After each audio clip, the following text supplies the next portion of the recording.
কুড়িগ্রামে জেলার সব এলাকায় ছড়িয়ে পড়েছে গবাদি পশুর ভাইরাস জড়িত রোগ ল্যাম্পি স্কিন। এক মাসে সারা জেলায় মারা গেছে প্রায় 400 গরু। গবাদি পশুর এই রোগ পুরো জেলায় ব্যাপক আকার ধারণ করলেও এর নির্ধারিত কোনো ভ্যাকসিন না থাকায় চিকিৎসার অভাবে মারা পড়ছে গরুগুলো।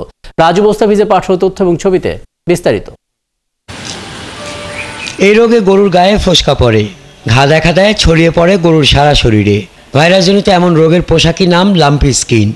কুড়িগ্রামে বিভিন্ন খামার ও বাড়িতে থাকা ছোট বাছুর ও গরু বেশি আক্রান্ত হচ্ছে এই ভাইরাসে।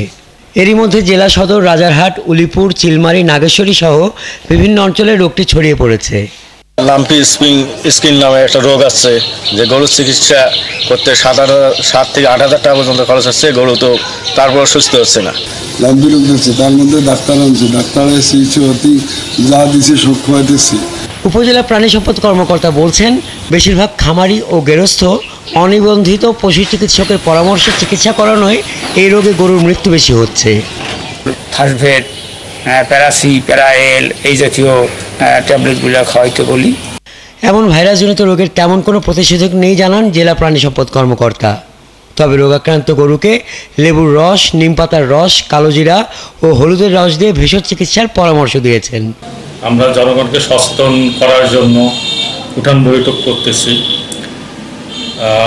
তারপর লিফলেট বিতরণ করা হচ্ছে। এছাড়াও এই রোগটি মূলত ভ্যাকসিন দিলে এটি প্রতিরোধ হয়। কিছু কিছু জায়গায় আমরা ভ্যাকসিন প্রয়োগ করতেছি। কুড়িগ্রামের 9টি উপজেলায় 800 থেকে 900 ছোট বড় খামার রয়েছে।